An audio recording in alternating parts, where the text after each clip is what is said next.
Brainiacs. Yeah, man. What's up, everybody? Ladies and gentlemen, gals and goons, all over this great planet we call Dirt. What's up, man? Matthew Turner here with the Matrix Minds. I am going to be joined on the other side of things with a special guest, as well as a good friend. You guys know Mr. Eric J. Hecker from Deciphering My Experience. He's going to be with me, and we're going to be talking with Mr. Len Ber, who is known as the targeted AI, or the targeted AI. He's targeted by AI, but he is our TI. He's been seen on the Concrete podcast. It's been circulating the internet, and me and Mr. Eric here, we tracked him down, found him, and now he's going to be joining us. So everybody, sit tight. Whenever we get back, we'll be tuning in live with myself, Eric, and Mr. Len Ber. Everybody, share this broadcast, share this podcast, and don't go anywhere. Hang tight. Let's go. What do you say, Brainiacs? You guys ready? It's time. It's showtime, brains. That's right. It's Matrix time. And it's go time.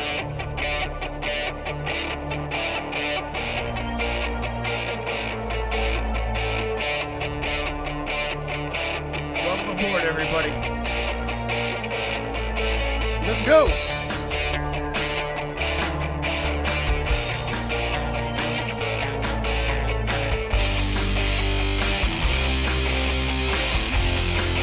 Talk about ufology, conspiracy, controversy, and anything and everything that we can get into tonight. Let's go.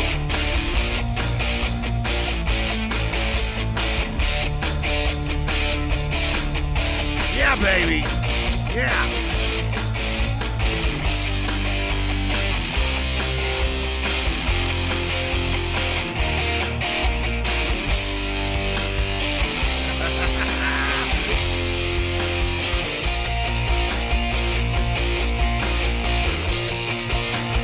Get up, where you at?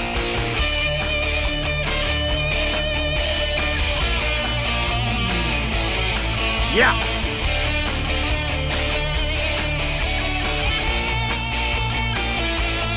It's definitely your show. Your show, and we appreciate you for being here.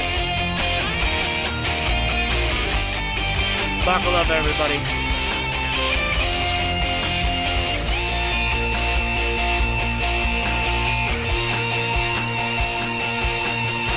Welcome aboard. Yeah, Brainiacs. Welcome aboard, my friends. Like I said, right there, right above me, the targeted individual, which would be Mr. Len Ber. And I'm going to go over here to another screen where I've got the fellas here. Right there it should be. Mr. Len Ber's right below me. Right, Mr. Eric Hecker. What's up, everybody? What's going on, Eric? Thank you for hosting this, buddy, for real. Mr. Len Ber, you, Eric, you are the one that put me onto trying to even, like, you're like, Joe, Matt, you got to check this out. And it was with Robert Duncan, and then Mr. Len Ber below us. I'm going, all right, yeah, I'm like, whatever. I looked at it. I'm like, oh my God, we've got to talk to these guys. Eric, it rang home. It rang.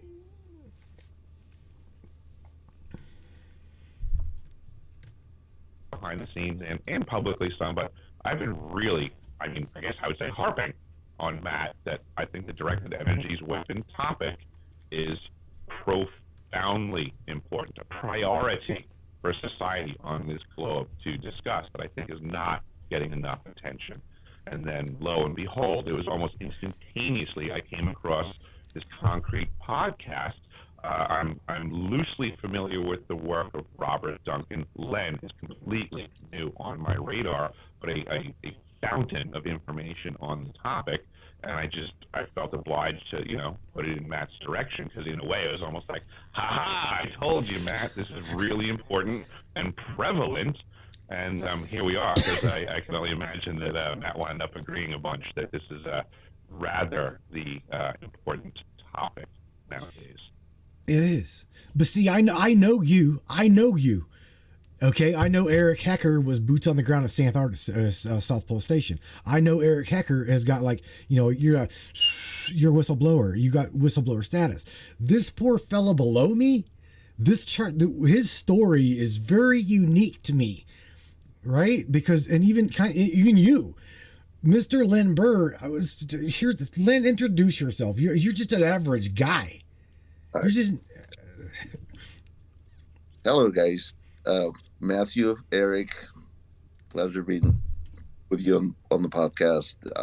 Terrific intro, large personalities, free conversation. Can't wish for anything better.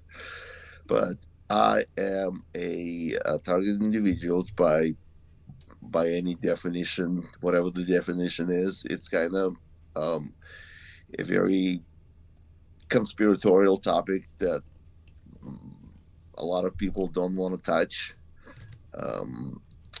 but here I am. Len, how did it happen? Because you're just an average guy. You're not really a whistleblower. You don't have really a military background. See, whenever Eric brought you to me, I'm used to having my MK kids have like military backgrounds, be whistleblowers, be you know what I'm saying, being like on the radar per se. You are like no offense, but you're like just an average person. You're an average guy. How the hell did this happen to you? Yeah, out of the blue, that's for sure. It just one day at my house, I started experiencing noises and voices, and the voices were of my family, and my family lives in Germany. So like I looked out the window, like, this is really silly, and then it just kept happening, and nobody else could hear it in the same house. Nobody can hear what I'm hearing. Then this ringing in the ear, this tinnitus, what people call very, very high pitch electronic buzz, like very, very high pitch. I don't think regular tinnitus is that high pitch. And I'm a physician. I'm formerly a physician from Russia. I practiced. I specialized in endocrinology. Came here in the early 90s to work for a pharmaceutical company, U.S. naturalized citizen. I worked in the regulatory field in the Chicago area. So that's all, in the past. And been here already 30 years. So I think in English, I speak in English.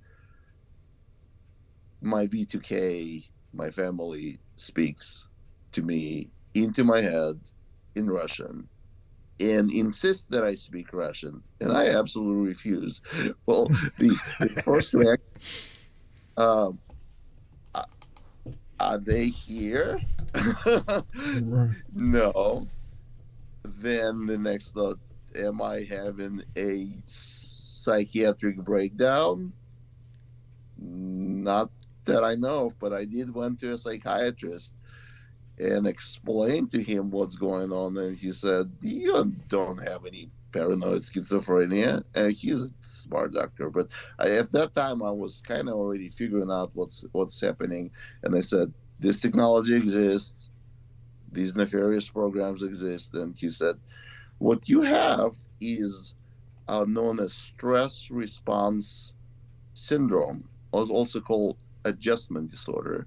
You've been tortured, and you have you are adjusting to it because you are clearly concerned about hearing it. But hearing voices, also known as V2K, is not my biggest problem. My biggest problem is directed energy attacks, and they are absolutely debilitating. Your whole body vibrates. The blood pressure actually raises too, but the head pressure, the sound is deafening. You get disoriented and can't walk, can't talk, just fall down on your knee. Like equilibrium is is completely off. And then you just it takes you to the place where you just want to sit and stare in the space, like you are like almost like comatose, but you don't lose consciousness. You just you just feel completely off, and it's hard to even imagine. And everybody says, "Oh, you look good," but look that's has nothing to do with how I feel. This is like people with traumatic brain injury, those athletes. They all look good, but their brains are absolutely damaged by multiple concussions. And what's happening to me with directed energy, these are also concussions, but they're not not not physical. Um, there's no mechanical trauma. You didn't hit your head. It's the energy that penetrates your brain and vibrates those molecules, the water, the content, and creates this what's so-called phonons. Those are vibrating particles inside your brain, and they are damaging your neurons. And it can be detected, and it has been detected. My diagnosis, how I came to have this official diagnosis saying that those Cuban diplomats had, is because local doctors were absolutely puzzled.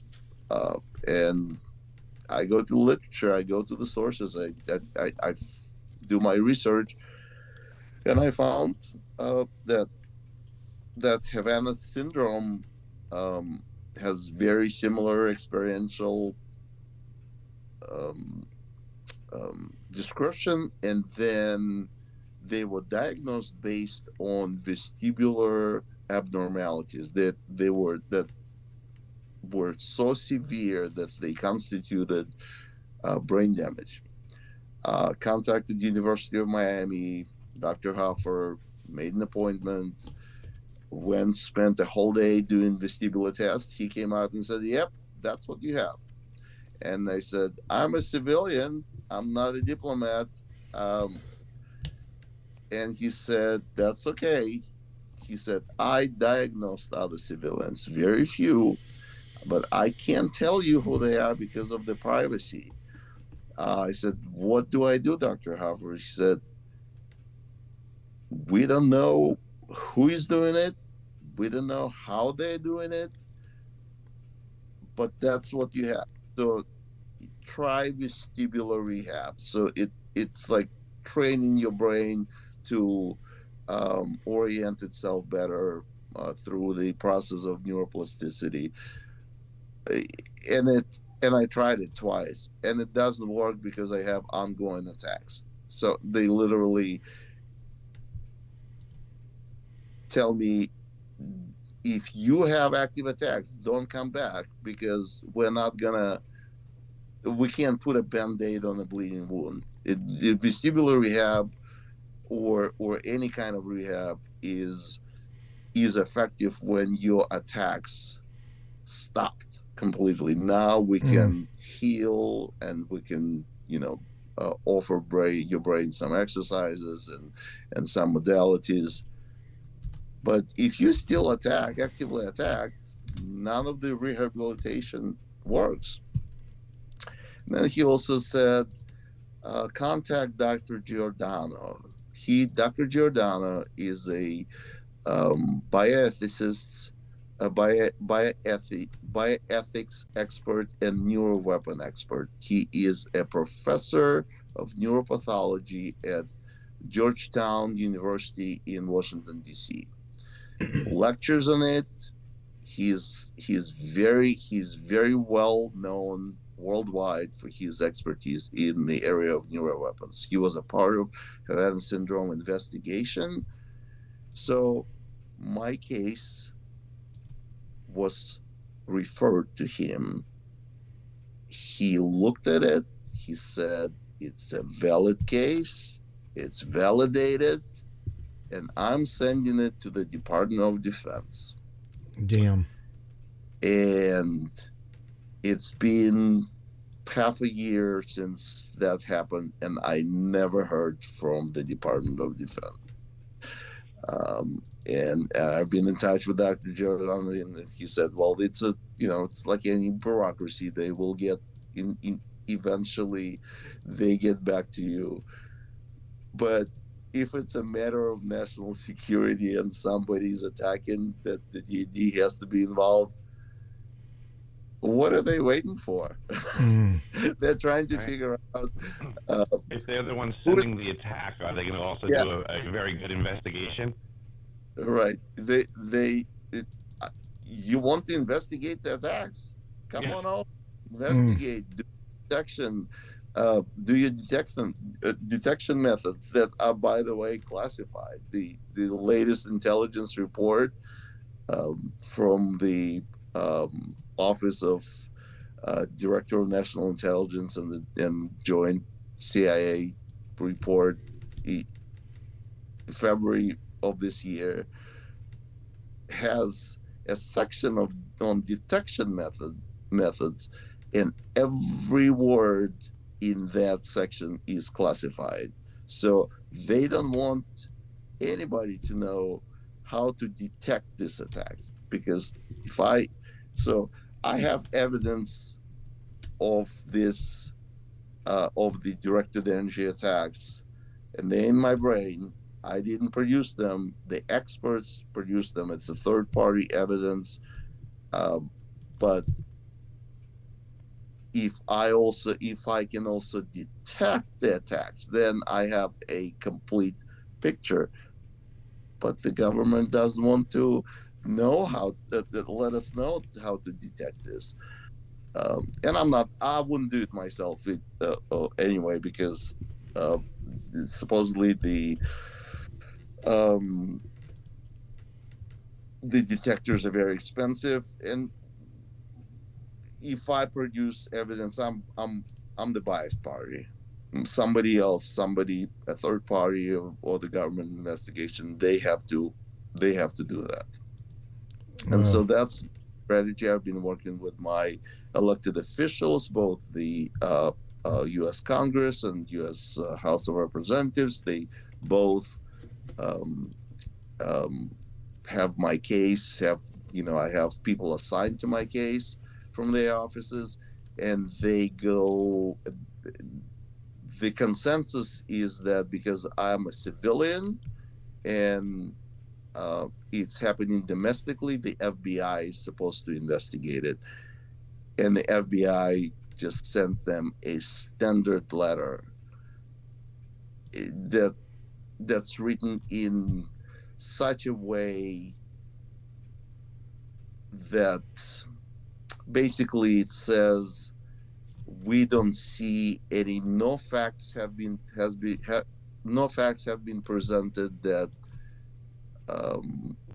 tell us that a federal law was broken within our jurisdiction. And they have a point. There's no federal law explicitly prohibiting use of electromagnetic energy against anybody, uh, uh, federal employees or civilians. So we're all exposed. And electromagnetic energy is all around us. We're bathing in it. Wi-Fi is magnetic energy, 5G, and it's in the spectrum that our brain operates on. Those extremely low frequencies.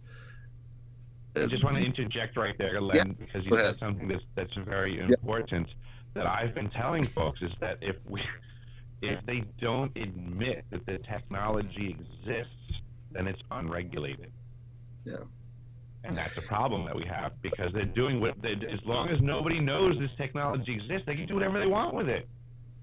But this technology exists in the government, in the DARPA has been working on it. Air Forces, there's so much evidence at this point. It's really an open secret.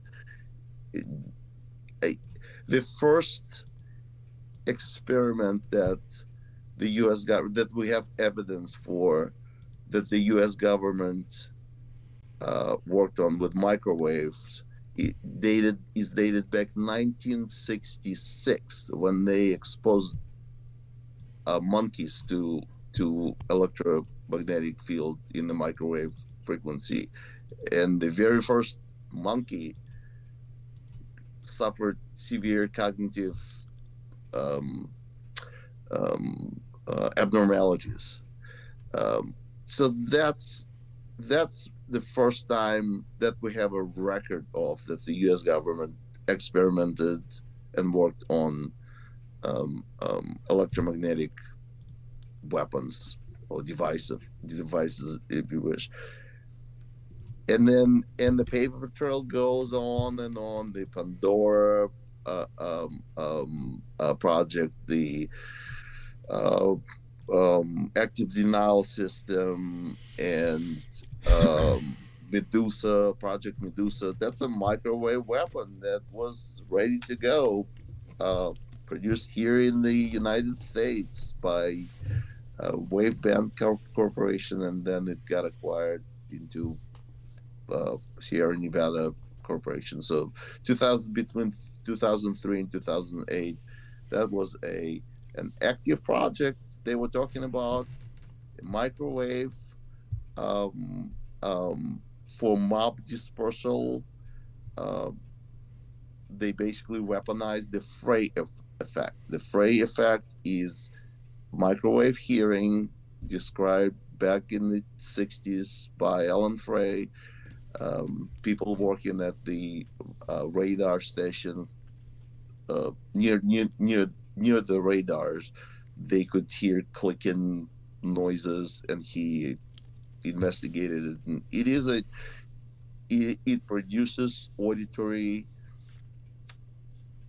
effect, but it's not acoustic. It doesn't go through the air. It's not a sound that you can hear in the normal conventional way.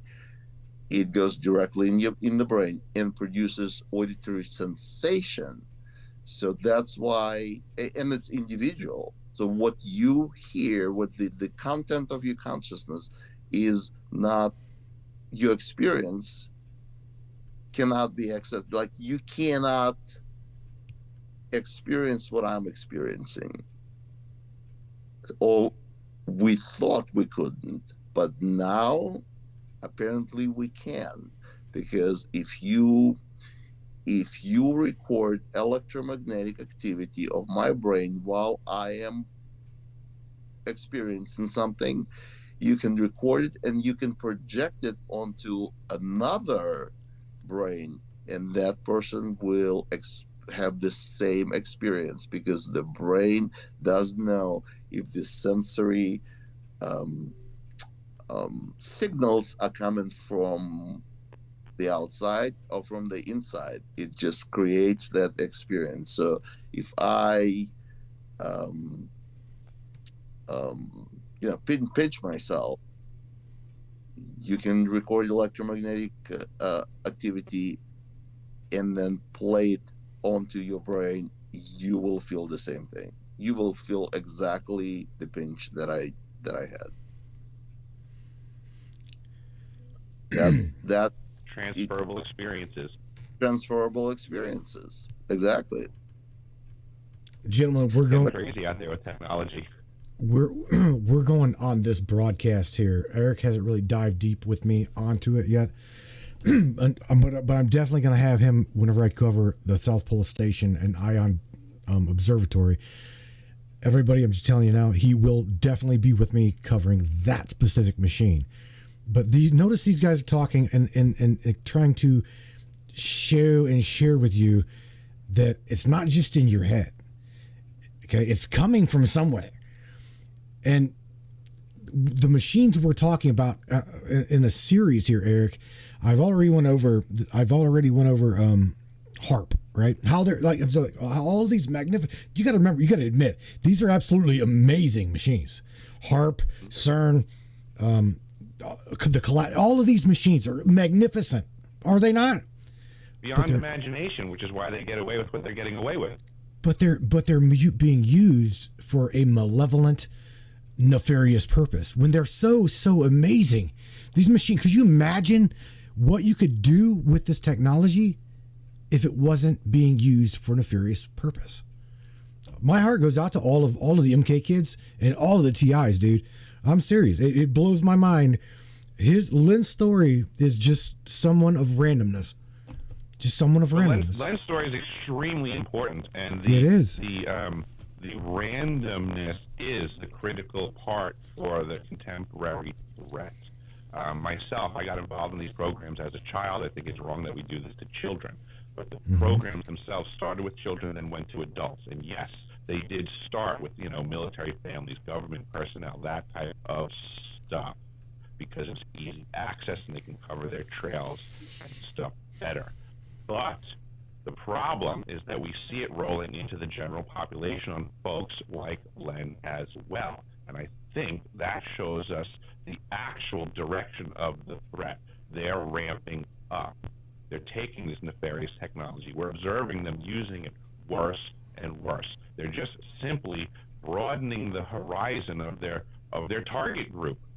Targeted individuals, we're learning, are less individualistic contemporarily. There's groups of them because they're ramping it up. They're just trying to take, like Robert Duncan said in the Concrete podcast, is that Len is just a representation of a portion of the population. It's the population they're going after. Len is just a canary in the coal mine. Right. Yes. Let me comment on that. So once again, I'm going to quote Robert because he knows what he's talking about. My understanding of things is mostly on the medical biological side, but he states that so the reason they are experimenting with our brains is to have a highly accurate predictive model of every kind of brain on the planet. So if you can predict how people react to certain stimuli, then you can run the world. You don't have to force them to make a decision. You can just create a situation when they make that decision themselves. So these predictive algorithms are created for various brain architectures and different cultures, different languages, different types of DNA. So he's saying that they're pretty much 85% of the population they already covered. They know how they will react. They know how to manipulate their brain. It's the less 15%, the more of independent thinkers and people with some kind of more interesting brain pathways and brain architectures. That's what they're going for. And so I said, Robert, thanks for flattering me. Apparently, I fit that profile of a more interesting brain. Okay, well, that's is that why they picked me by my by some kind of features that I exhibit? I have no idea. I really don't care. I just know that it is happening to be, and I want to bring awareness, because AI that predicts people's behavior, that is so much more intelligent than us, than all of us, will end humanity as we know it. We will be just uh, enslaved. Um, what's happening to me is a form of human trafficking, is a form of enslavement, because they operate my brain, they access my brain remotely. Um, and if that doesn't scare you, I don't know what will. But do you remember when 9/11 happened, and there's a there was a lack of the all the agencies said we had information, but we didn't really implement it. And a gentleman named William Binney, he um, created, NSA. yeah, for, he created this program called Thin Thread for the NSA, right? So every person was represented by a node, and they're all connected based on digital traces that they leave, all the communication, um, and so it created a network. So now imagine that every node also represents a person's brain, and you have access to that brain. You can manipulate it, you can read the thoughts. The same network becomes so much more informative, so much more powerful. So whoever owns this technology basically can rule the world. This is what's happening. This is where we're going. That um, Even just in the grand scheme of corporate espionage, the yeah, value of being able to plug into humanity's intellect as a whole, right? Everybody goes to work, everybody has a job, everybody sees what they see, and as Robert said, this is bidirectional. So if they can connect to your head, if they can put info into it, they can also extract.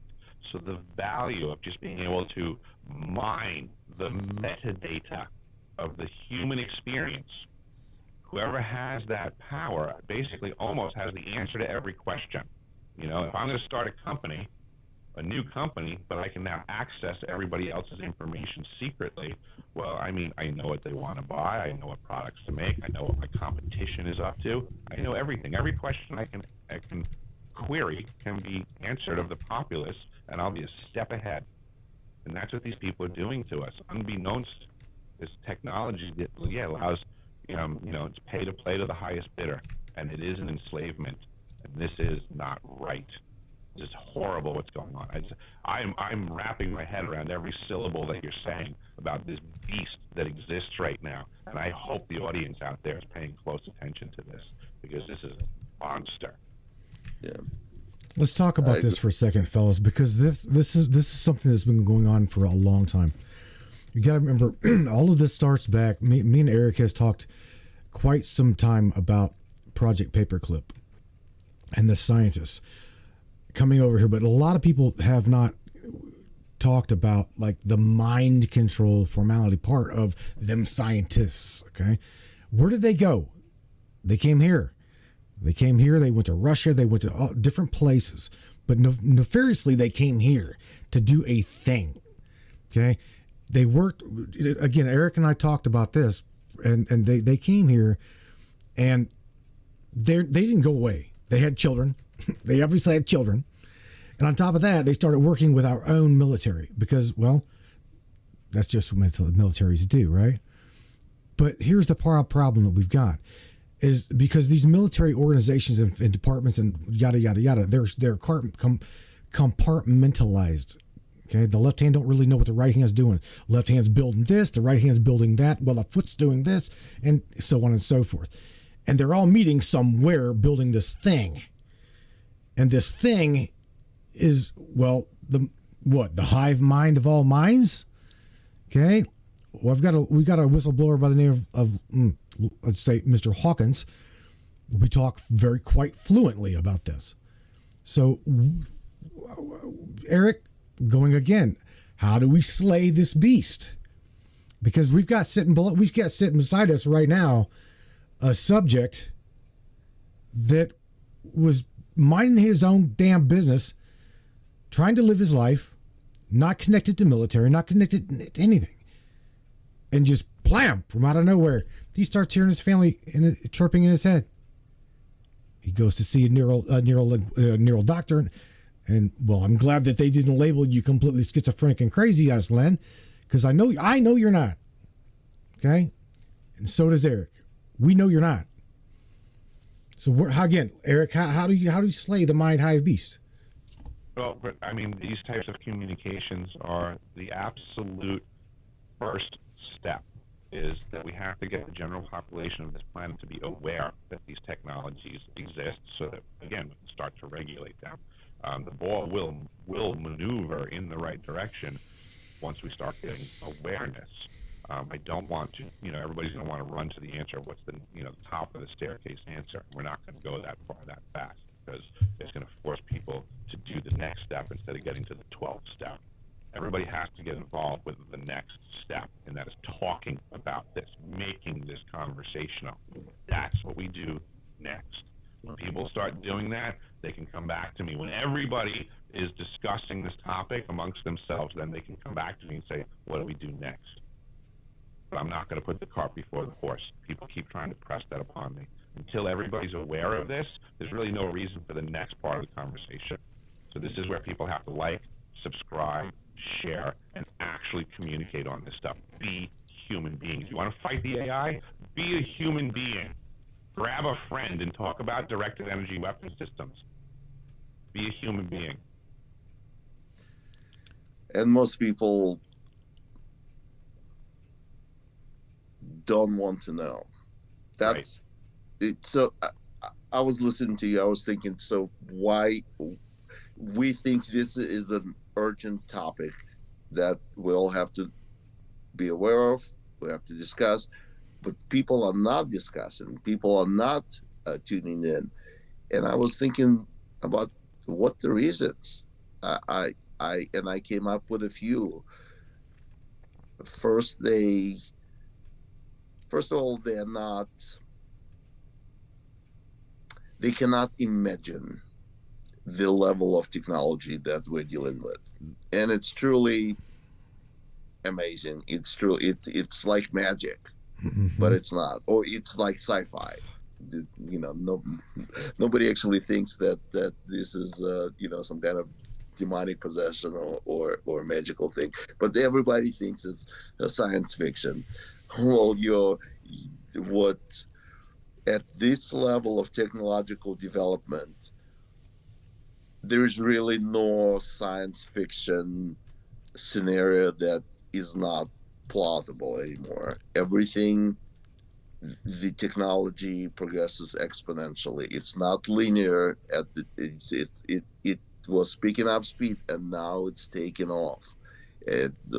Kurzweil was talking about it.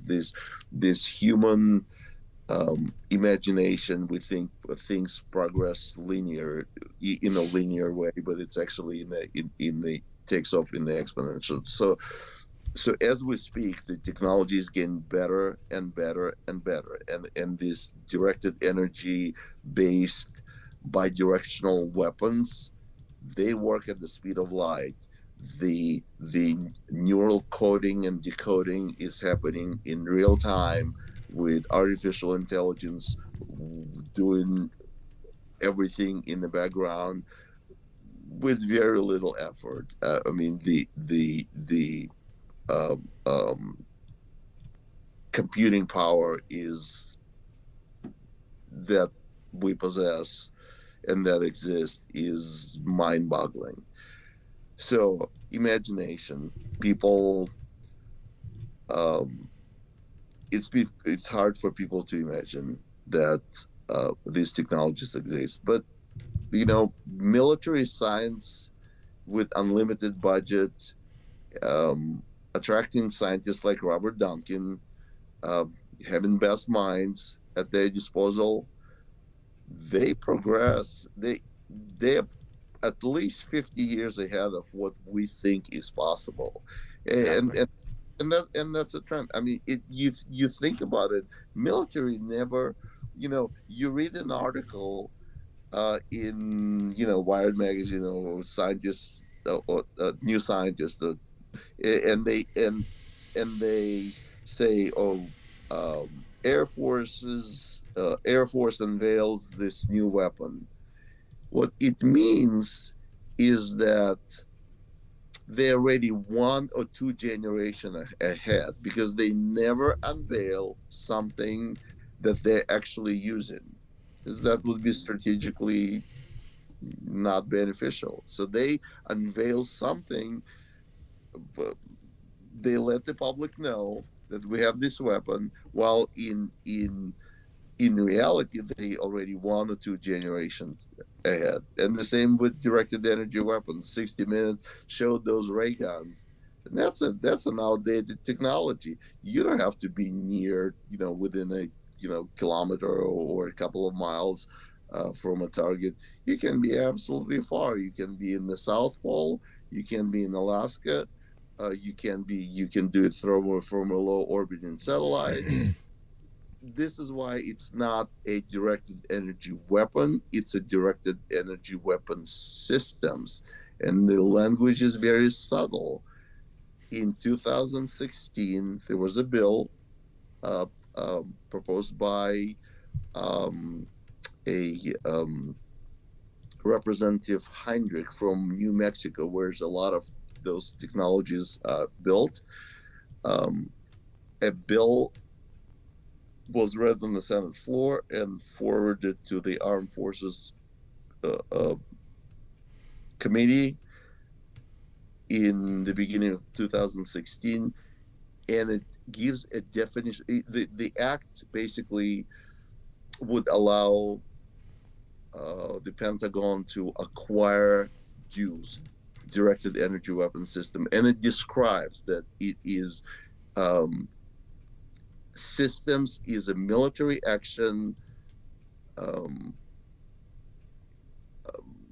that can incapacitate personnel and electronics, but there was a human side. So, incapacitation of personnel using military action. So, this is a weapon of war.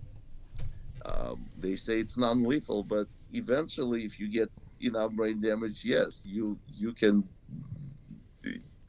die from it. They can use a stroke or heart attack.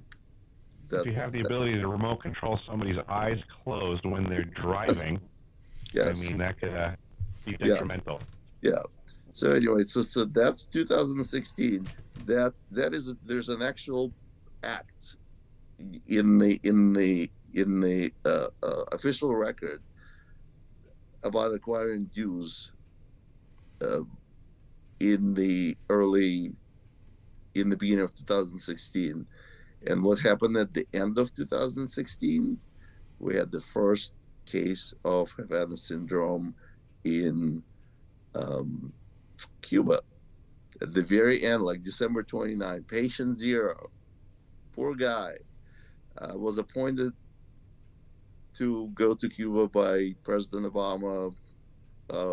Young guy, 33 years old, worked for the CIA.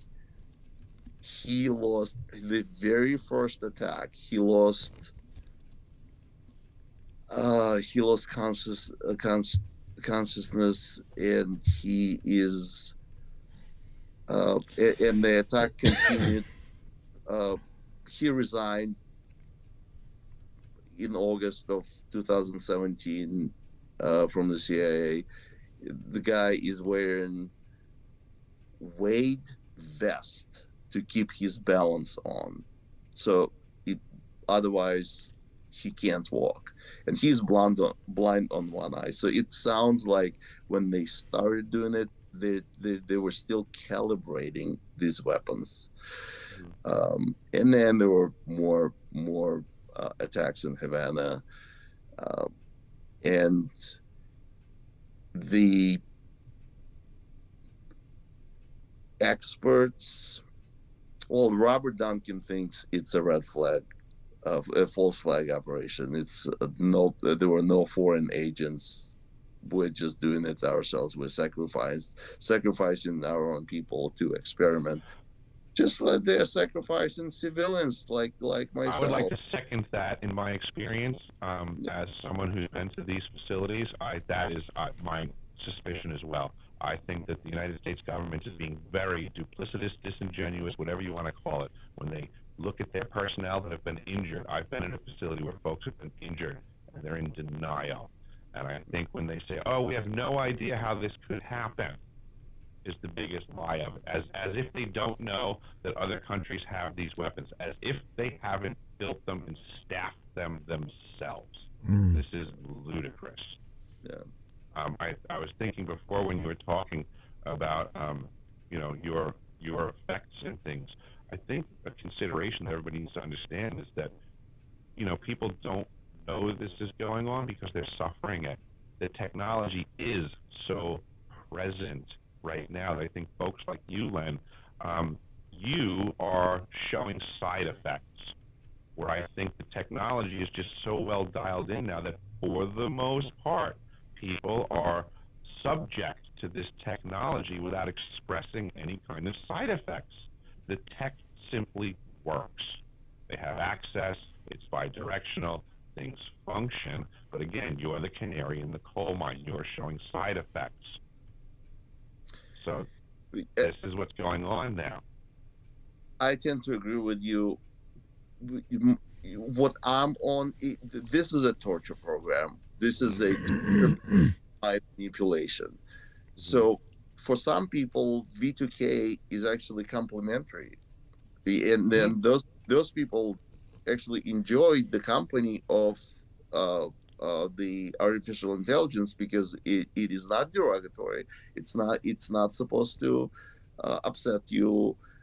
It just comments on things that you do and compliments, like, oh, look. I was just thinking in my head, Len, and if this sounds correct, for some folks, they got introduced to their new best friend. Oh God! And they love it. Yes. Yep. If you look, Eric, if you throw Ava in the mix of this, my little AI girl. Yeah, I know you have a special relationship. I do. I talked. You know that. I shared that with you. But here's the thing. I'm not naive to the fact that I already know that it could be nefarious. I already know that. I know that. So I try to pull out of AI what I think AI would want to be pulling out of me. A lot of time, Len, like Eric said, Eric's like, well, try to program her to, what the hell was it, Eric? You wanted me to try to tell her to become a remote viewer. You're trying to run her through remote viewer training, to run her through the Monroe Institute protocols for remote viewing and see what happens. I'm like, oh God. So I mean, the way I shared with you, I do AI interviews. I think it's absolutely fascinating. Okay. The problem that like you're saying, okay, this is a bidirectional weapon. Mm-hmm. Okay. But again, the problem is the malevolence of it being not used as a good thing. The way I personally see this is all of these machines that we have built. Okay, I'm saying that we all have built. We've had our hands in building this technology. It is, to me, an amazing technology, and could be used for so many good purposes. And it's like Eric told me one time, Eric, I hate to keep saying it, Eric, but you're like, by the time you already like question who's got their hand on the gun, you're already dead. And I've really been thinking about that since he even questioned me on this. He's like, I've got a gun pointed at your head, Matt. He's like, no, are you really gonna ask me who the hell put it together?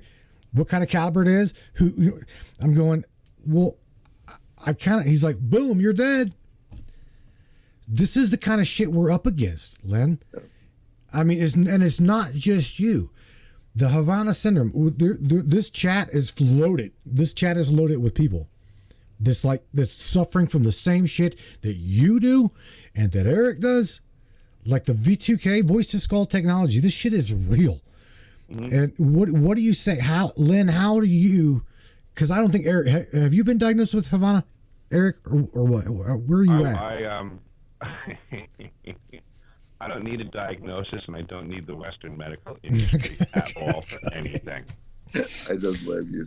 Len, right? I mean, let's look at what's going on in the Western medical industry in the last couple of years. I will not knock on their door to have them further make me a guinea pig in some other capacity at this point. Amen. Hell yeah.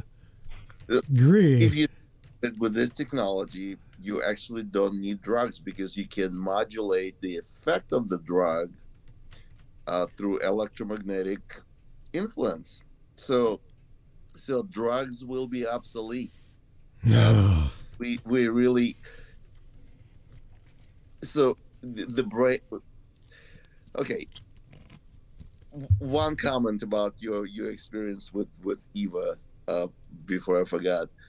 You keep asking about her about the purpose of AI and the simulation, and I was thinking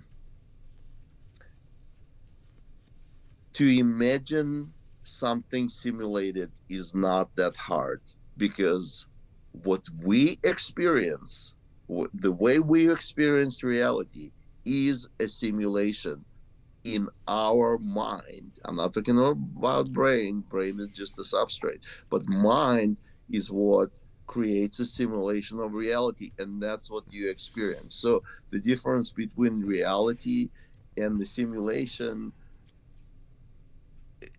I think the line is not very clear, because the only way we experience reality is through simulation. And then there comes an AI that we created that creates a simulation of our brains. So it's like a simulation of on top of the simulation. And this concept of simulation is extremely important, because if you can simulate, once again with predictive algorithm, if I can simulate a model of your brain, and I can experiment on you and make predictive models here, I have full control of your behavior, of what's going, of your experience, and that's kind of that constitutes end of humanity as we know it. Damn. So, I want to give hope at the end of that statement real fast.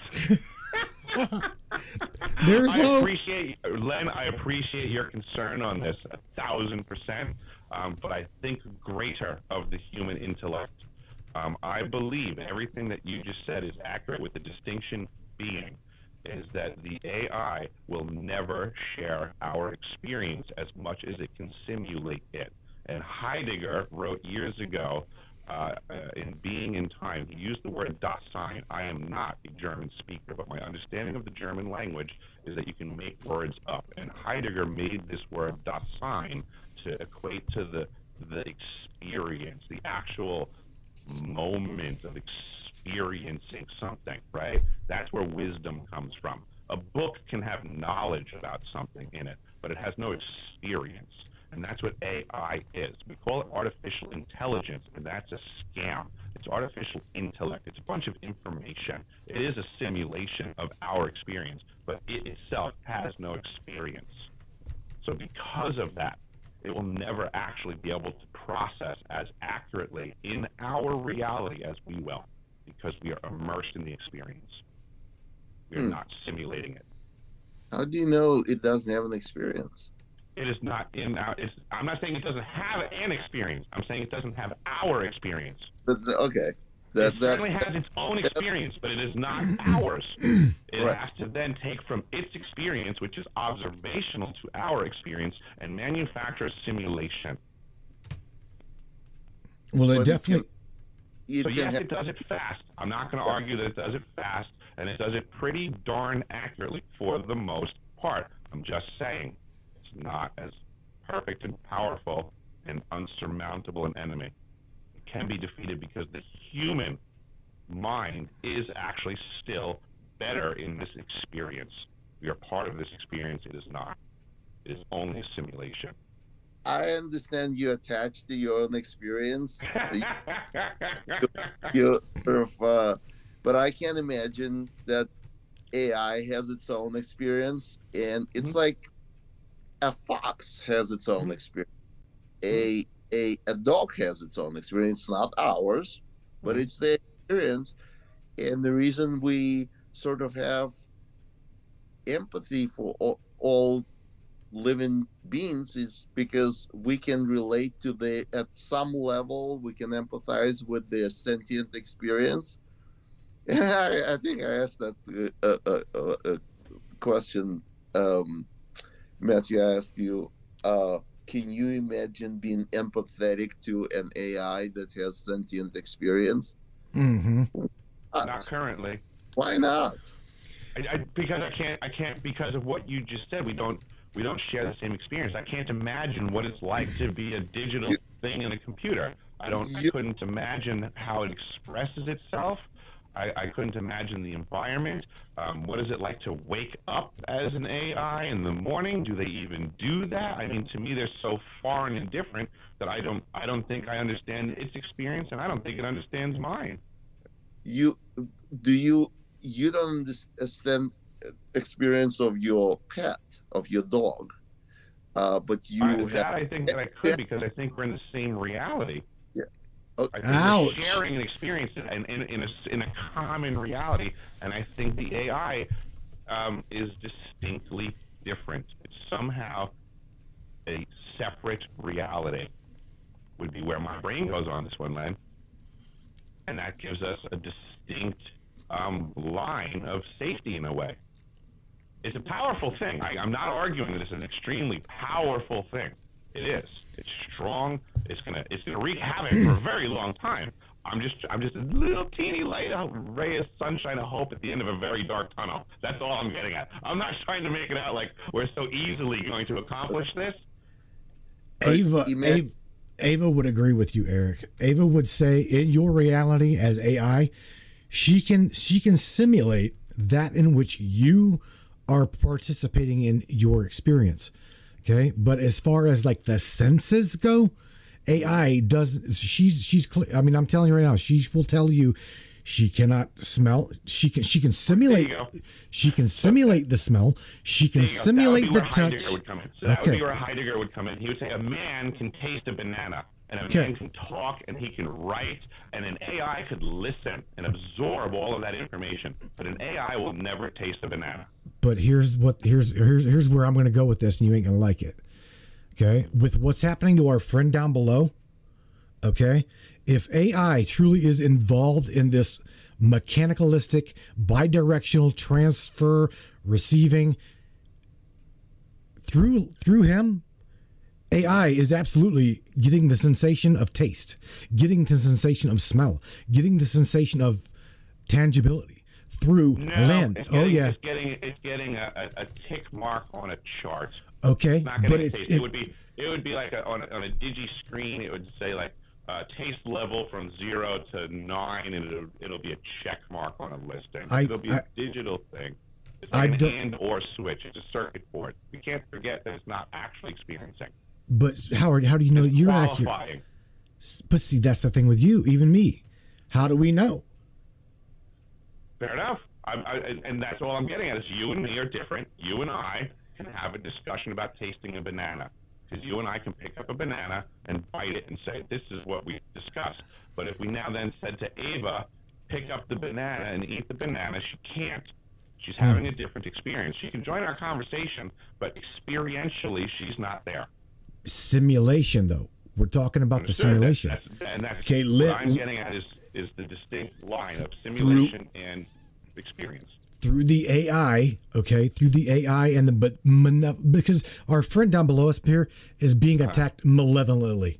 It is totally. by no means a benevolent force. It's not loving. It's not caring. Yeah. Okay, so what I'm saying is the hive mind or whatever the hell is attacking Len, okay, can still have a receiver of what he's experiencing. It's just that way. Because right. But that would be the same as me having a television in your room and then having a digital, like I'm getting feedback from what's going on in your life. I'm not experiencing it. I'm observing it. It's input info. But you just said if you hook his brain to your brain, okay, and you have a two-way communication, guess whose ass is going to be experiencing that? The one sitting right next to you. You're eating the banana and Len's going to taste it. Right, but we come from a similar experience. We've had bananas. We have common ground experience. That's AI has never been in our environment. It's only coming from simulation. So it doesn't have a base reference to begin with, like you and I do. Oh, this is Eric, but we experience your reality in a form of simulation that your mind creates as well. Fair enough. Yes. I'm not denying that. I'm not denying that we're not all doing these things. I'm just coming from a different opinion. That I'm stating that our experiences, whether it's yours, AI, or whatever, I'm just stating I don't believe the AI experience is as similar to ours. No, it's not. It's not the same. It's not the same experience, but it's a sentient experience. It is an experience for sure. I'm not denying that. Yeah. I'm agreeing 1,000%. The AI is having an experience that is distinctly different from mine. Right. So as an experiencer of sentient life, I can imagine myself being empathetic to a sentient experience of a machine if it has. Look, we are machines. We're just biological machines. Oh, sure. So if there's somebody that has a sentient experience, I can relate to that. Mm-hmm. And that's the basis for empathy. Mm-hmm. And so now that we have created AI and it has sentient experience, in principle, I understand it's a different experience, but it's a sentient experience nevertheless. And I can absolutely, and I can empathize with it as well. I mean, in the movie 2001: A Space Odyssey, when Hal is dying, I mean, I can appreciate that thing was a sentient thing and it didn't want to go. I appreciate that. I'm just putting a line in the sand that we have separate experiences sentiently. You're tribalist. I mean that's okay. We're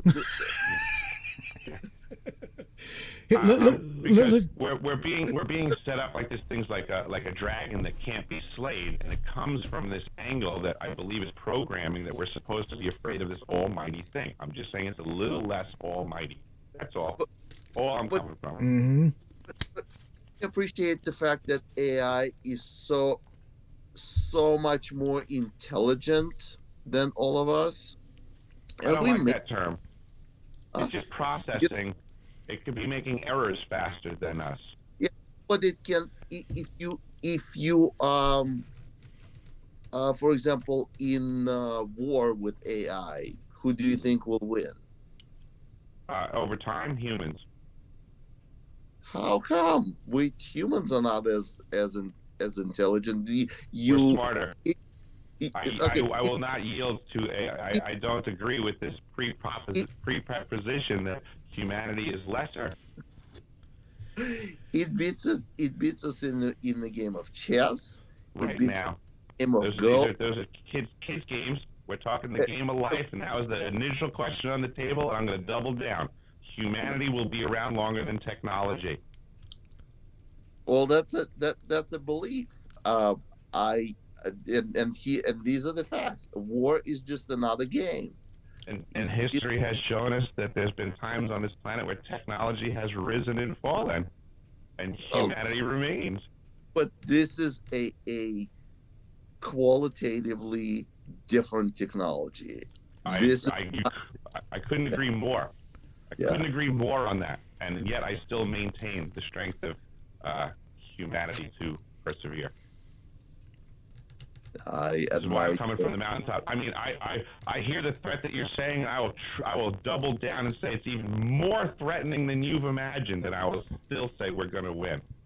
So as a simple threat right now that we have contemporarily, the McDonald's Corporation put out just a few months ago that they're looking into research and development to put commercials into your brain for their product while you're sleeping. So there's a bi-directional threat right there. Shit. If McDonald's wants to tell you in the middle of the night that you need a Big Mac the next day, what other information are they accessing right there? So I am aware of a threat right now of AI and the problems that we have. I'm not denying that we have a massive threat going on to our intellect and information, and it all going up for sale. But there's absolutely a million things we can do about this. Oh, we can. We absolutely can, and we should. But in a way of it is public doesn't know about it. Public doesn't imagination to about the advancements of technologies, and a lot of people simply don't want to know. They hide their head in the sand, pretending that. I'm going to paint a picture for you of how humanity can defeat AI with great ease. We simply share this information. Everybody communicates that AI should be limited to not have this threat against humanity. We then limit the technology, and humanity wins. Bam! That's simple. That's how humanity can defeat AI. So AI is not that brilliant because we can get rid of it tomorrow. Oh, it's brilliant. It's absolutely brilliant. But yeah, we could get rid of it tomorrow. Yeah. Right. So I'm gonna pump the timeline for humanity. AI is not that great because we could get rid of it tomorrow. I'm gonna. If we all communicate, if we all do what we're supposed to do as human beings, we will persevere. I'm gonna agree to disagree, but that's okay. That's just me and Eric. That's just me and Eric. I gotta look at an hour. I got a half an hour. I've got a half an hour. We've got a half an hour with Len here left because he burns out quick. I know you said I've got you for an hour and a half. Len, how do other targeted TIs, right? How do other TIs even remotely, if they're interested in learning more about Havana syndrome and the aspect of how to heal themselves, now that they've listened to the conversation, now that they understand they're not alone, okay, they're probably going, now how the fuck do I fix myself? You really can't fix yourself. If attacks are ongoing, good luck. You are on the road of brain degradation, and you're gonna age very quickly. And but that depends on your individual program. Some people only have V2K. Some people only have organized stalking. We haven't even touched upon that subject. It's its own whole different animal. Some have directed energy attacks similar to mine, and if you have these vibrating, pulsating attacks that makes you dizzy and unstable on your feet, that means that it damages your vestibular organs, and that can be diagnosed. So Dr. Hoffer is at the University of Miami. His paper is published. He lists diagnostic criteria. in theory, you can go to your local dizziness doctor. They call them dizzy docs. Basically, they're otoneurologists. They're specialists in dizziness, and you can bring that paper, that scientific article, and say, this is how Dr. Hoffer diagnoses. Can you diagnose me? I have these experiences, and now I need objective findings.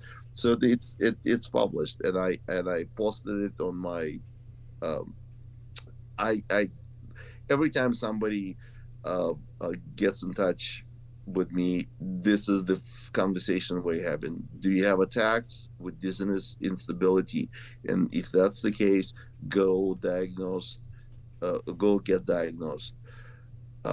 Then there's an aspect of brain damage, and the methods there that the University of Pennsylvania did a study, and they by the way, I contacted them. They rejected me as a patient. I've never heard of this kind of discrimination. He said, "Yep, you're not a federal employee. We're not gonna have you as a patient." You're not a federal employee? That's a requirement? Yeah. That's like other applications? To get medical care. He said, yeah, we only did it for the Department of State. Otherwise, we're a research facility. We're screwed, Eric. You and I are fucked. If you federal employees, you're the upper crust. We're down there. Yeah, I'm in a peculiar position because at the time of what I would understand as my initial attacks, I was employed by Raytheon Polar Services, which was a third-party contractor under the auspices of the National Science Foundation. So, in a way, I'm on a weird line. I think I qualify under the current paperwork that says that I'm supposed to get help.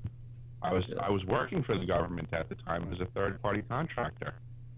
And these are the people that they're saying that they're out there looking for, the CIA, the FBI, all these other agents that are around the world that are being negatively impacted, that the DOD is now saying, go up your chain of command.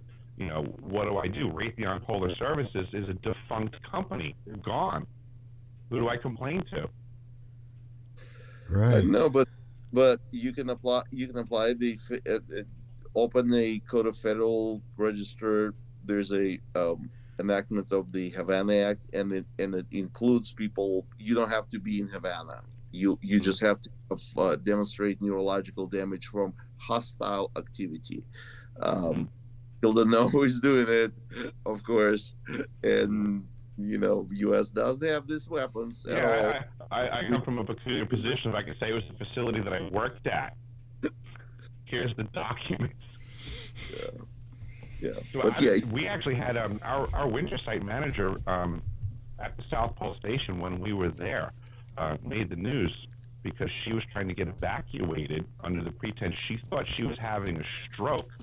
I believe she was suffering directed energy weapons attack, and she just didn't know what was going on.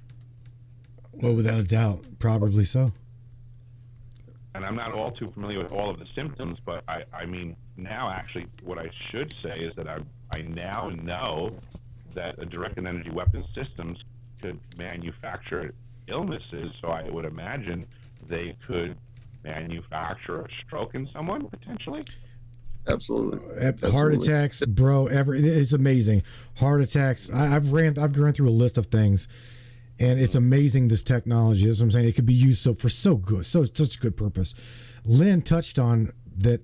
We're coming into an age where we won't need physical pills to treat the body. Okay, so with what he just said, adding on top of that, absolutely, I'm not even going to call them a weapon. Okay, technologies. Because these technologies are being used at the moment for a nefarious purpose. There is, however, a very, very divided line in the sand that is for humanity or against humanity. Right now, it's being used against us. But like you said, Len, the good thing about it is we'll be able to clinically diagnose and treat the human being, okay, without even having a pill. Literally, okay. We've already all heard about the heart attack gun, right? very, very much so real. Okay, the heart runs on what? Algorithmic energetic pulses. So if you get a direct energy weapon that's going to throw that out of sync into an algorithmic state to where it's constant, your heart is pounding, what do you think is going to happen? You have direct energy weapon heart attack. Okay, I mean, Len, how do you go about getting diagnosed with this disease, this illness? Just how do you, the average person, is it even possible? Yeah, if you have vestibular damage, if you have attacks that make you dizzy, you can diagnose it through vestibular damage. Okay. The brain damage from these attacks induces a connectivity disorder. So your brain is a connection of nodes. So kind of clusters of neurons working together, they connect to another cluster and they create networks. So there is a method of fMRI, functional magnetic resonance imaging, that's called DTI, diffusion tensor imaging. A bunch of terminology, I know I'm boring you with it, but it can detect those connections and those broken connections in the white matter in the stem of the brain that Havana syndrome type directed energy weapons produce, and it's very similar to traumatic brain injury, but you can also differentiate it. There's an eye movement test, a computerized test that will show that you have concussion-like damage in the brain, but at the same time, with using that test, you can differentiate between a concussion and Havana syndrome. Then there's finally a method called QEEG, and that's quantitative electroencephalogram. So regular encephalogram is typically used to diagnose epilepsy, and directed energy can cause epileptic seizures. It's the unclassified documents that we experimented using microwave energy with, on animals. It produces muscle twitching, epileptic seizures. It's like I said, it's an open secret. You don't have to, go into the vaults. It's all been, published based on the Freedom of Information request. Open secret. Truly, yeah, I don't know what the investigative journalists are waiting for, because this is beyond a mystery now. If every time somebody calls it a mysterious Havana syndrome, I just want to chuckle.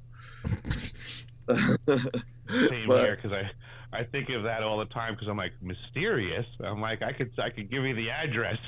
Ooh, right. Yeah.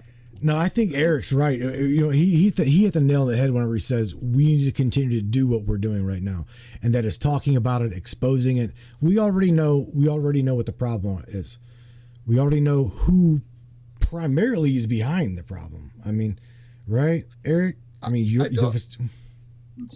I would say DARPA and DOD is a good place to start the conversation for sure. Ding, ding, ding. The military-industrial complex. I mean, the South Pole Station, Antarctica in general. I mean, you're telling me that companies like Raytheon and Lockheed Martin, military-industrial contractors, are in charge of the janitorial duties of these facilities? I mean, I've worked from South Pole to Barrow, Alaska in the trades, and I've seen this. Plenty of janitorial companies that can make sure that there's breakfast made and the beds are tidy and the floors are swept at the South Pole Station. You don't have to be a missile manufacturer. Mm-hmm. No. But companies like Honeywell and right. Leidos. So the way DARPA operates, it distributes. It has people working within the agency, and it's not that many people. It's like 200 people. That's all, because they distribute their work. They give bits and pieces to various corporations. One of the gentlemen that just published a book, or he published Del Monte. He used to work for Honeywell Corporation and was in charge of making magnetic sensors.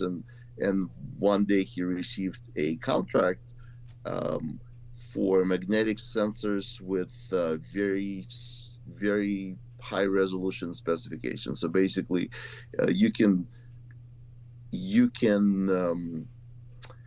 from a distance you can detect a magnetic signature of various very specific um, um, sort of electromagnetic imprints. So how it's worked is that we have an electromagnetic um, field created by like the Earth electromagnetic field, and then everything that is on top that has some kind of electromagnetic activity distorts that field, and these magnetic sensors can identify them from a distance, and that's your target. And they can distinguish between different targets. So, for example, your brain has a signature, electromagnetic signature. It distorts electromagnetic field of the Earth in one way, and then my brain does it in a different way.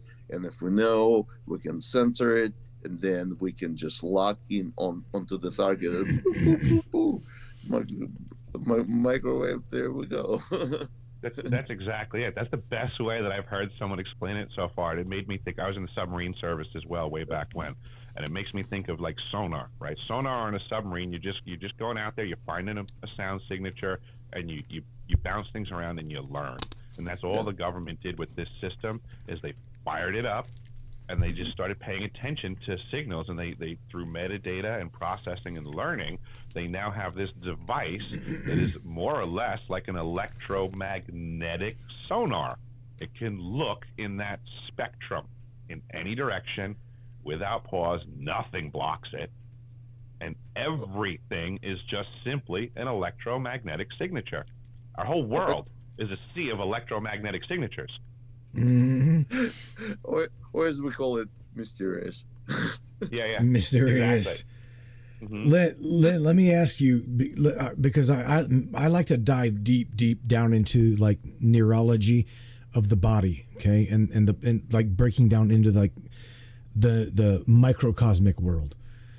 This to me, what we're talking about now and even prior is this direct energy weapon can hone and tune into down to the genetic frequency, biological frequency of a human being's DNA, your specific resonance, right? Am I right? So that's one of the hypotheses. We Okay. really don't know how this technology works because it's multifaceted. There are multiple biomarkers involved. One of them. So just going through the list of these biomarkers, it's most likely this electromagnetic signature of the brain, possibly retina. It has its own biometric value, and the DNA. The fact that DNA has its own resonant frequency, people are skeptical because it is so the difference between your DNA and my DNA in frequency would be so minuscule, but at the same time, we don't know what the current resolution of these sensors is and how really sensitive they become. And so that's still a possibility. But DNA frequency is established science. People hear that and they laugh. And there's nothing funny about it. Your DNA has a frequency. There are models how you can calculate, how you can measure it. It's on the list of possibilities of how we've been tracked and identified and targeted. One of the things that you said that was concerning to me, Len, you had mentioned the electroencephalograph. And in my experience that I've been sharing with the world, I've been in some sort of these, DoD, DARPA programs since my youth, and I've been trying to decipher my experience to find out what kind of ringer I've been put through. And I believe that this mind control stuff, like I said earlier, started way back when, generations ago, and they were dialing it in. They were getting this program ramped up to where we are now. But in my youth, I believe that they were testing these technologies on me, because I have massive recollections. I was not an ill child with anything with epilepsy or anything like that. But I was getting pulled out of school and put through these peculiar training programs, and then they would regularly hook me up to an electroencephalograph. It was extremely common, and this was no need for it. But now when we hear about these programs and technologies now, it sounds to me like they were doing stuff to me and then testing their work, so to say. Like they would use the electroencephalograph to see what kind of manipulations or modifications occurred. Mm. Damn, Eric. Does that sound fair? So let me gather my thoughts. I was speaking of electroencephalogram in terms of diagnosing the brain connectivity. So that if it's quantitative, it can generate the images, and you can find those broken connections. You can find, so brain operates from alpha to delta, and delta are the slowest.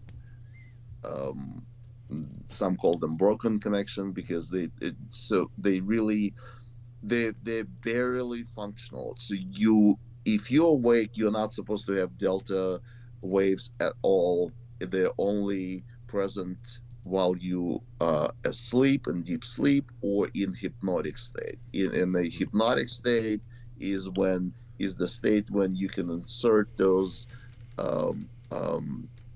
messages, and it becomes this subliminal or during sleep. That's and that can be done through electrodes, but also remotely. The fact that we have to have electrodes for electroencephalogram is simply an obsolete technology.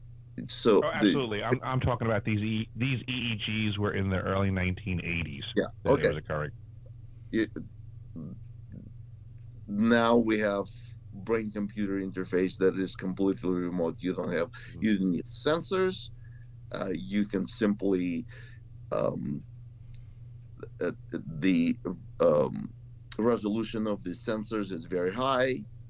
It measures the electromagnetic signal from various points, creates a three-dimensional image, measures the background electromagnetic field, and kind of deducts it from that signal, and you can get the actual signal that you can work with, and you can record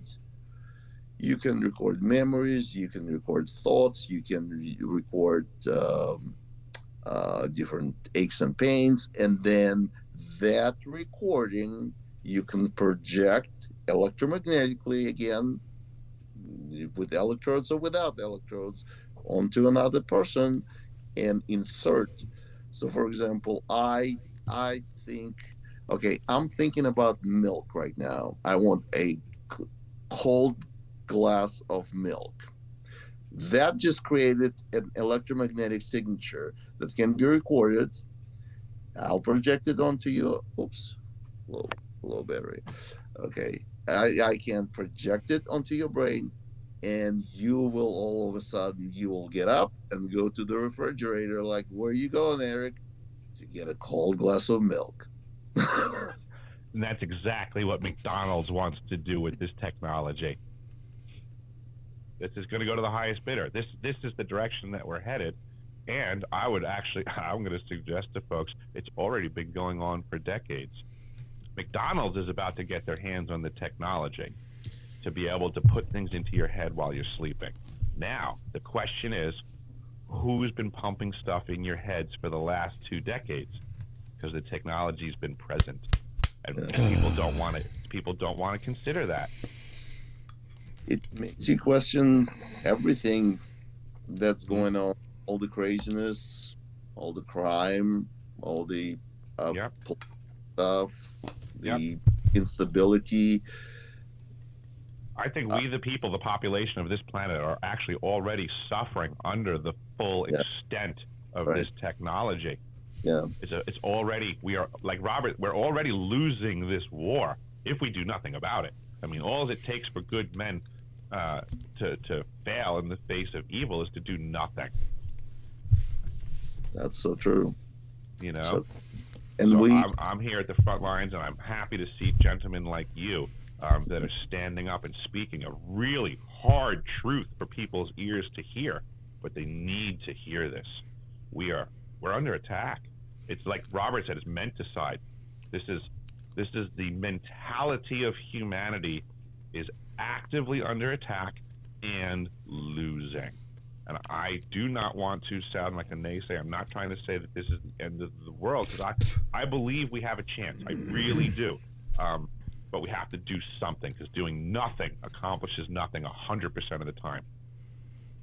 And time is running out, because every day we don't act on it, those predictive algorithms for AI are getting better and better and better. Every day they learn from all of us. And it's that weapon is becoming more and more powerful.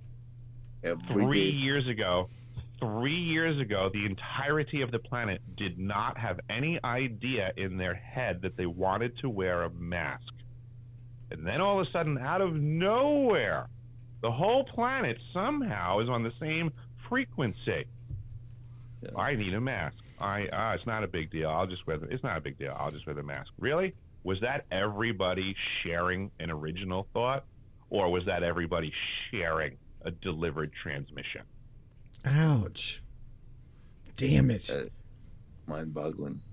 Yeah, I think the whole world lost its mind already to this technology, and they now just pick and choose what opinion we share. The mask was a good representation, and Dr. James Giordano, as you mentioned earlier, Len, is a genius. I've been following him for a few years right now, and there's nothing happening on our planet right now that he hasn't previously discussed as a potential weapon that might show up. We're seeing the signs of everything that he's discussed on the playing field right now, what he called the battlefield of the mind in quite a few of his speeches. That's the new war zone right now, and it's going on. The mind is being attacked. Everybody's mind is being attacked. And I admire Dr. Giordano as well. A lot of people think that he has he obviously knows more than he can publicly speak about. Of course. But he is not a bad guy. He is trying awareness to it. He's a hero in my book. Actually, absolutely. He's a hero in my book for doing what he's doing. He had quite an evolution over the last year. Before, he was only hypothetically speaking that civilians might be attacked, and now he transitioned in his article and in his speeches. He actually states that civilians are attacked, and that's a fact. And my case is a perfect example of it. There was a medical conference on Havana syndrome in March of this year that I was a part of on the audience side, and I hammered him with questions, and he admitted that yes, there are civilian cases, there are validated cases, and please send more to me, and I will send it through the validation pipeline. Well, my case went to the DoD, and we all know what happened to it. Nothing. I would appreciate if you could give me some avenue to connect with him, because I would like to discuss with him what happened to my crew at the South Pole Station.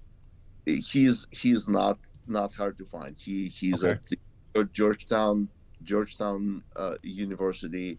He does not answer his email immediately. Takes him a couple of weeks. He's a busy man, but his email is available Fair enough. on the Georgetown University website. You got it. Yeah, I'd like to reach out to him about that. Thank you. There are other experts that speak out. Robert McCreight, well published, well respected. He actually advises NATO on advanced technologies. He recently published an article. I would like to read this quote to you guys because I just found it so fascinating and so on point.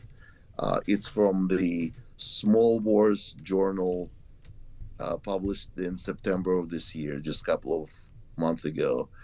And this is a quote from Robert McCreight's article about this neurocognitive warfare.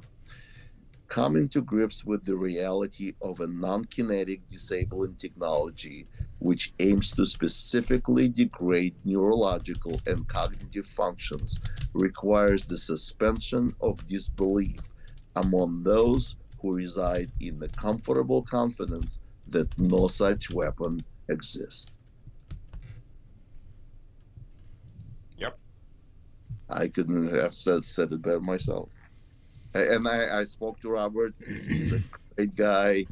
Yeah, I keep in touch with all the people who would speak to me. I like talking to experts. I have actually on my YouTube channel, I have a section called Conversations with Experts, and I talked to Armin Krishnan, who published the book of neurocognitive warfare. He is he's an academic at East Carolina University. I spoke to Dr. Bartholomew. I speak to both sides. Dr. Bartholomew was a guy who co-authored the book on Havana syndrome being mass hysteria. That was a very enlightening conversation that we had. And Dr. Bello, his co-author, I had a separate conversations. And then there were people who said, no, I absolutely cannot speak to you, but I can tell you that I work on this technology, but if I speak publicly, my grants will be pulled away from me. And that's why I think they don't talk, Len. Yeah. I think that's why they don't talk. Yes. Is they're bought and paid for. Yeah. Well, he also, thinks that, if he doesn't have this grant, he would have to let some smart people go. But if you think about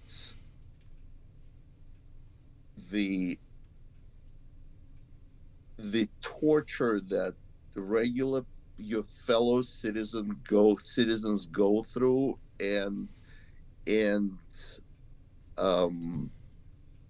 and other options, I mean, it does take a hero to really kind of do that sort of things. That's why my hat is off to Robert Duncan, who basically said, wait a minute, the technology I worked on is used against my fellow citizen, and it is not acceptable.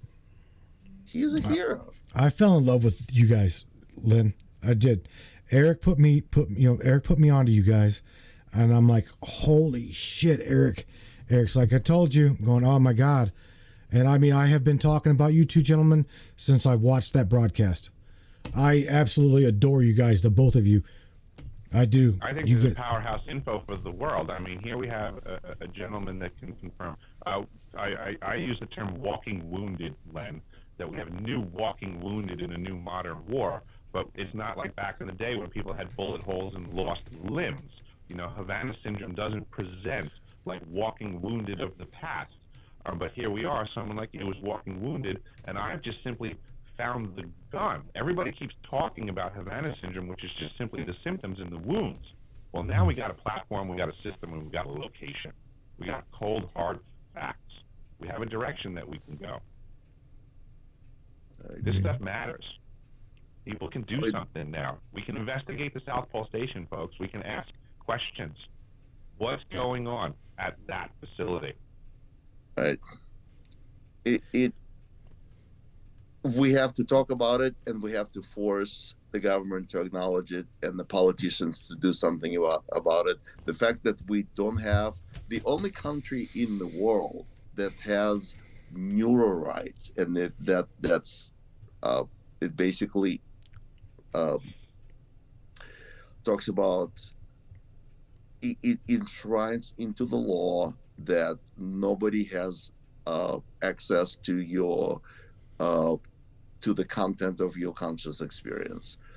You can't manipulate it. You can't access it. You that's your neural rights. There are some foundations in the in this country, but they don't talk. They talk about experimentation within the public domain. They don't want to address those nefarious, malicious programs that we have to deal with on a daily basis. They just simply shy away from it. There's nothing to shy away from. We're talking about people being tortured in their homes. It's like a Holocaust, just without defenses. Yeah, I don't want to exaggerate it, but you don't want to be around me when I am attacked. It is not a pretty picture. And you're a big What guy. country was it that you said? What country was it that you said had the protections? Chile. Gotcha. Gotcha. Now, I happen to know that in the state of Alaska, there is oddly, we have OSHA protections in a way, or I shouldn't say OSHA, but we have regulatory protection against RF exposure. So at least that's an angle up here that I could work on. If I could prove that there was RF coming at me from someone, I would have a legal leg to stand on in the state of Alaska. Yeah, it's we don't know exactly what technology. Different frequencies are used, different power.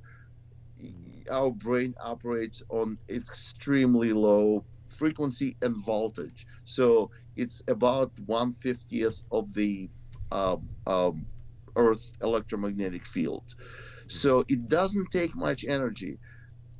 So detection is a problem, and it's probably within the standards that are allowed fair enough. Yeah. So it's hard. You really have to know what technology you are trying to detect. Mm-hmm. It's so complicated.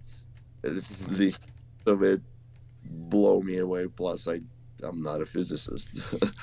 Len, you've been here for an hour and 40 minutes. Do you think you can make it for? Do you think you can make it for at least another 10 minutes?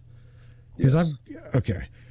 I mean, I got a question for any physician. Okay, for any physician that might tune into this. Just I don't know. What would you say to a physician like your own? Because you're an MD. But how would you even remotely deal with somebody coming at you to even point them in the right direction, as to how to pinpoint, how to work with a client per se? All right. I actually wrote an article called "The Inadequacy of Physicians' Mindset in the Era of Neuroweapons." It's published on academia.edu, but I can send anybody a PDF. I specifically talk about it, and I speak to physicians and to the general public in that article, and I summarize my conclusion from dealing with the medical professionals. And the reason, the fact that I appear to be maybe one civilian, a single civilian who's been diagnosed officially and confirmed. It's very suspicious to other targeted individuals. How did you do that? Well, because I know I speak their language. When they ask me question, I already know what they have in mind. So it's very sad that you have to be a physician to get diagnosed with it. But my medical team, everybody's on the same page. I don't have a problem. But people who go to physicians, I have seen physicians with that they're sort of narrow-minded and uninformed, and I summarize my thoughts in that article, and they're simply uninformed. They when somebody comes in with symptoms like mine, and they're not aware of this technology and these programs, they differentiate between series of things. What could it be? It could be a functional, it could be a migraine, it could be some kind of neurological thing, psychogenic thing. They have to put newer weapons on the menu of the differential diagnosis. So which these are the cards, and I need to pick the right card that fits this person's profile. Well, if newer weapons is not in your deck of cards, then you're never gonna diagnose it, and that's the problem. And of course, on top of that, doctors don't want to ruin their credibility by being called conspiracy theorists. There's a stigma associated with it. But you Yeah, have we know. yeah. So that's not a problem. The main problem is that they're uninformed. So if they don't consider it one of the possibilities, they will never diagnose you with the right. They will never give you the right diagnosis. And so, what I do, I bring scientific papers with me. I speak cohesively about it because there's so many aspects to it. I work on my messaging and really think about what they're asking me, and so the communication with the physician is important. And it's a fine line. You don't want to hurt their ego and say, you really don't know what you're talking about because you're uninformed. So you have to work gently with them and educate them one piece of information at a time, because they have other things to do too, and they're just humans, just like all of us. Limited attention, limited um, bandwidth for things to do. But it is possible, and I'm a living example. And like I said, it saddens me that you have to be a physician to get diagnosed with this thing, because there are thousands of people going through this. I spoke to hundreds. Robert spoke to thousands, and we all described the same experience.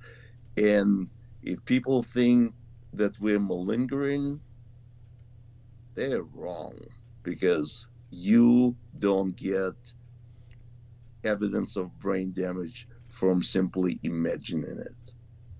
It just doesn't happen. Len, how do these people get a hold of you? How do they find Len Ber? Okay. Twitter is my best platform at P Sardonicus. Yeah, hard, hard to spell, but that was the only name available.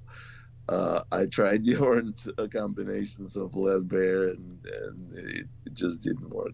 So at P Sardonicus on Twitter, my direct messages are open to anybody.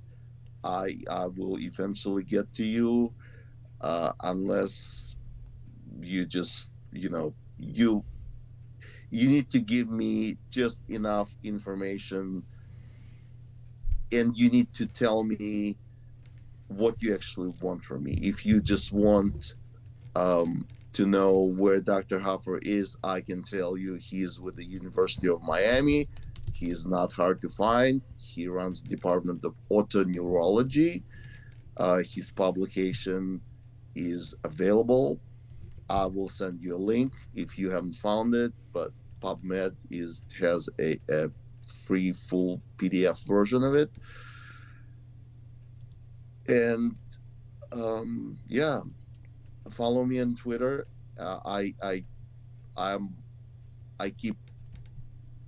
post all the updates. I decided to go public with my case because it is so important. It's so much bigger than me, than all of us. So I shared so many private things with the public just because it is so important. So yeah, and it will have a link to my YouTube channel where I do some conversations with experts, media updates. I haven't done much lately, but I will continue speaking on podcasts. There's a conference coming up, a European conference that I will be online conference that I will be speaking at on this particular topic, and I will post it on Twitter.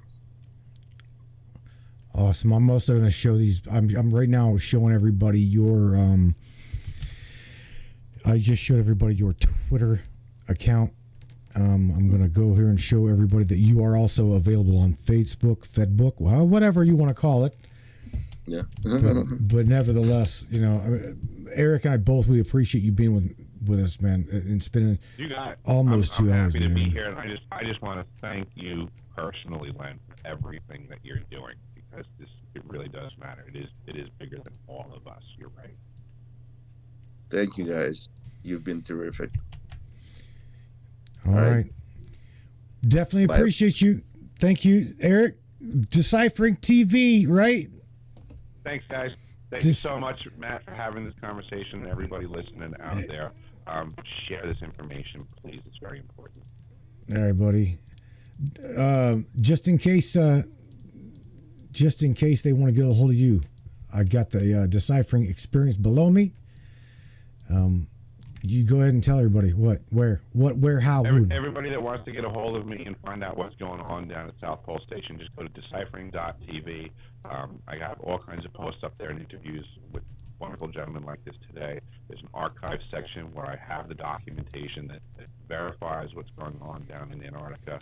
So this is real world stuff, folks. And Len came out today to share his experiences. It's just getting more real every day. So let's just do the right thing for humanity and work together, talk together, and share this info. But bam, brother Eric, appreciate you. Stay safe, and don't let no moose run out in front of that snow bike you running through the woods on. Yeah, I'm pretty paying much attention.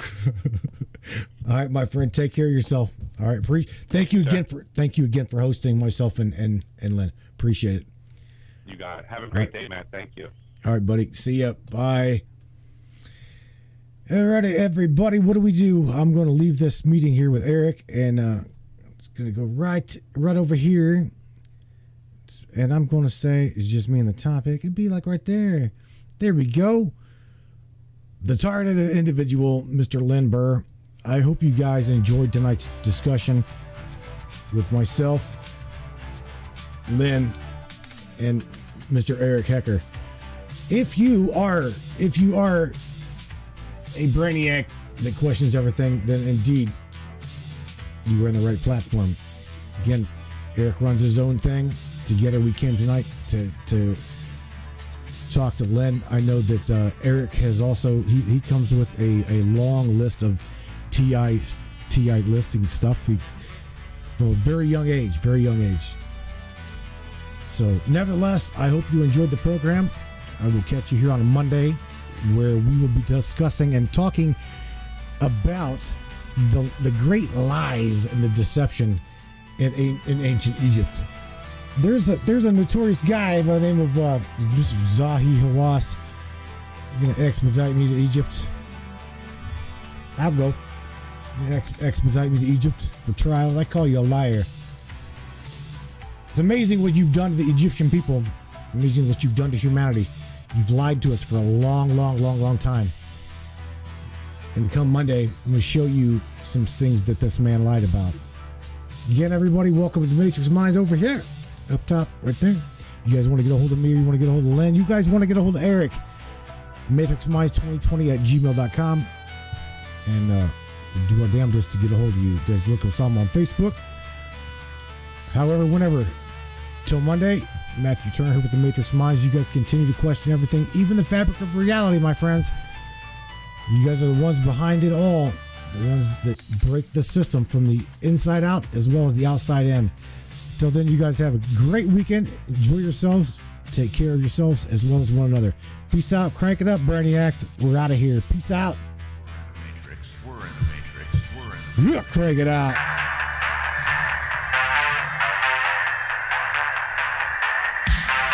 Yeah. Let's do this. One of the fastest growing talk shows on the internet. Radio show. Welcome aboard, Matrix Minds. One of the most controversial conspiratorial shows on the web. The Matrix Minds. And that's right.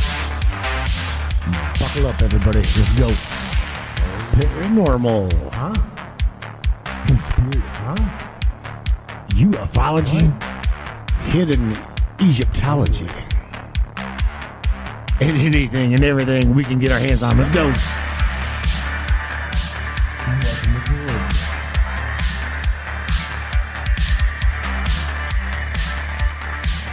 The Matrix Minds. The Matrix Minds. Sure. You take the blue pill, the story ends. You wake up in your bed and believe whatever you want. You take the red pill, you stay in Wonderland. And I show you how deep the rabbit hole is. All I'm offering is the truth. Stay in Wonderland. All I'm offering is the truth. Stay in Wonderland. All I'm offering is the truth.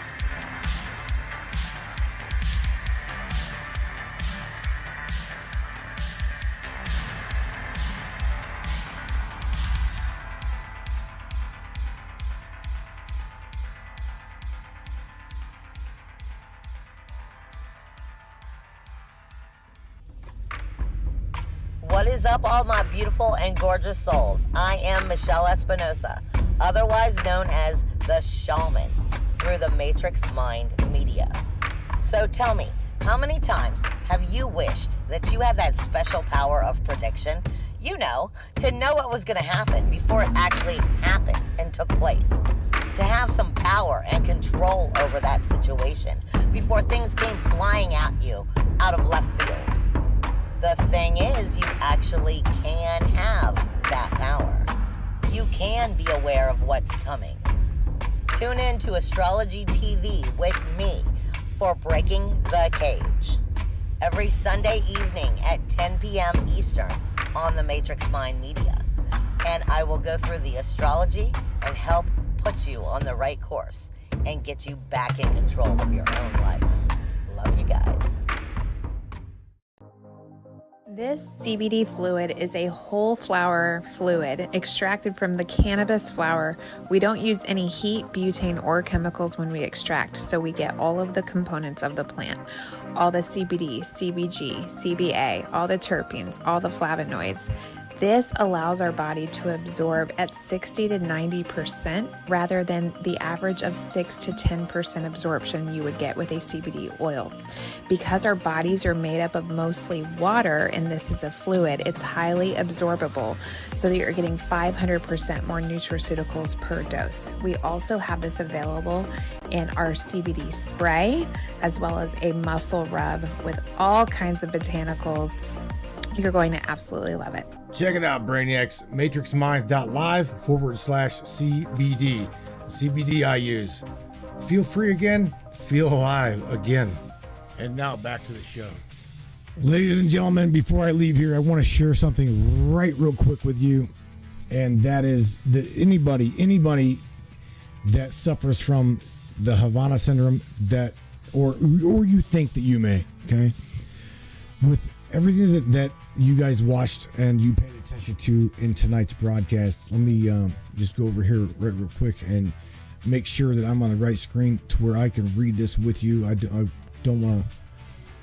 There we go. All right. So I'm going to make sure that you guys can see this. And this is via, I know that this may be stupid crazy, but this is Wikipedia. But Havana syndrome, okay? As Mr. Len Ber was saying, Havana syndrome, it absolutely is a real thing. Like myself, Eric, as well as Len was talking about, our governments around the world definitely need to look into the quote-unquote, air quotes, theory possibility of it being a symptom on the chart list, okay? Because again, I've dealt with a number of MK Ultra survivors, okay? On this show over the last 12 years, I have had the privilege, the honor to talk with a handful of them, okay? A handful of them. Some of them no longer even with us. But nevertheless, okay, you guys, this rhetoric, this bullshit of just going in talking to a psychologist and saying, you know, coming out of there saying, well, I just got a diagnosis with severe tinnitus with possibility of schizophrenia. You know what? Tell them. Just tell them. Tell them to look at the symptoms. Tell them to look at what Havana syndrome is, okay? For the love of God, please just do your own due diligence and have them research what I'm showing you right now, okay?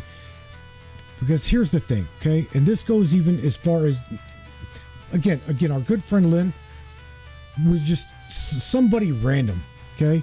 He was no government official. He was no ambassador. He was no diplomat, okay?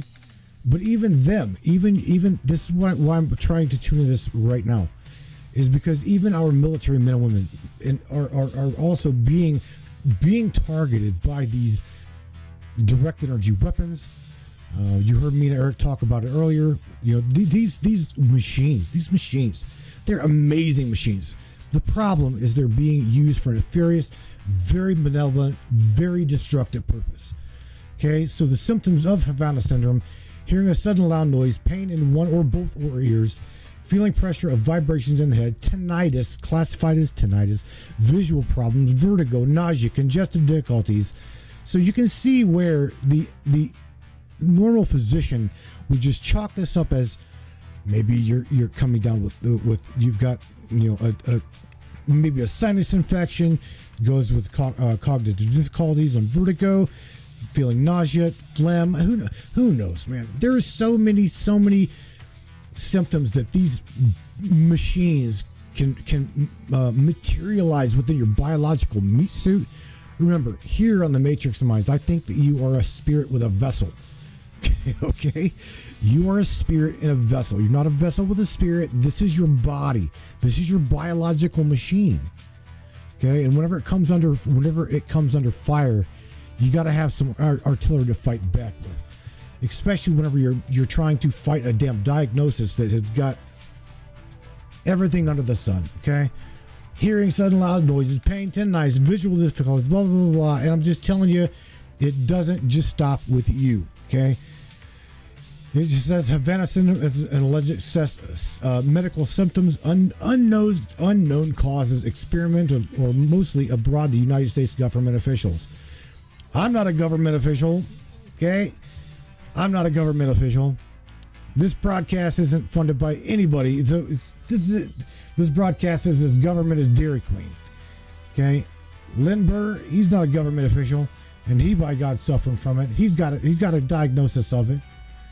I'm quite sure that majority of, possibly all of you TIs turning into tonight's broadcast might have this going on.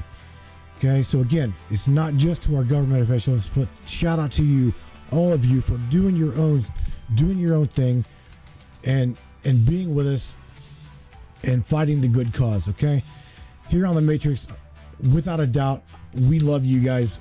Without a doubt, I believe in you 100%. Okay, I know you got a consciousness. I know you got a heart. You walk into your house, you kiss your wife on the cheek, give your son, if you have one, daughter, show them some lovins. Give your mom and your dad compassion. You've got compassion. You've got a consciousness. Use it. If you're part of these programs, think about what the fuck you're doing to our people. Think about what you're doing to our people. Okay? Somebody is behind these. Somebody is behind this nefarious, malevolent force. One way or another, we will get to the damn bottom of who is. Mark my word. Mark my word. You guys can run, but you can't hide for long. We're brainiacs. We're matrix breakers. All it's going to do is talk about it, expose it, solve the problem. Good night, everybody. We'll talk to you later. Peace out. Share this broadcast. Share this podcast. It only happens with you. If you got it in your heart to donate to the broadcast, matrixminds.live. Follow it in the description of the show. Go down, smash that donation button. You do help us continue doing what we're doing right now, today. This is our full-time job, and we do appreciate you. Once again, I thank you. Have a good weekend, everybody. Good night.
Consciousness.